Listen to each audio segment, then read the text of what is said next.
Hello friends, in today's video you will see how you can use ChatGPT in your keyboard application, and you can use it on all Android devices. It is available on all. So first of all, you have to download a keyboard application. Its name is Microsoft Swift Keyboard. This is beta version, and if you download Microsoft Keyboard, then it will come in the second version. So you have to keep in mind that you have to download Microsoft Swift Beta Keyboard. After downloading it, you can see that it comes from Microsoft. You can use it like Google Keyboard. Same here, it comes from Microsoft. Now we will set it up here. After setting up, we will see what are the options and features that you can use in it.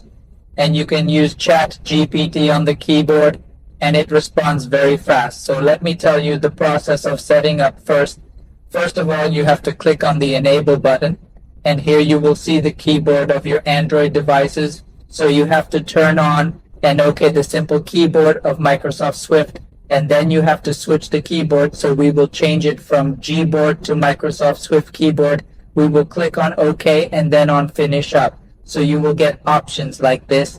Now you can see that you will be asked to log into the account because this ChatGPT does not work without login to the account. So you have to log in here. You can sign in from Google or Microsoft account. So let me sign in from Microsoft account. So our sign-in process is complete.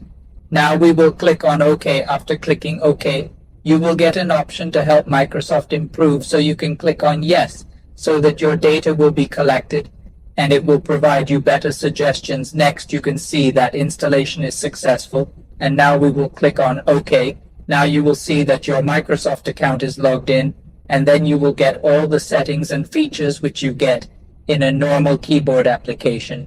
You will get all the features in it. You can change the theme, languages, etc. It is fully customizable. You get a lot of features in Emojis book, so you can change them and customize them according to you. Next, if we go to the keyboard, so we will press the keyboard button, so an interface will come like this. Now you can see that my device is enabled in dark mode. That's why it is showing black, but it will show in white in your device. Now you can see a red dot. It is B for Bing. This is ChatGPT.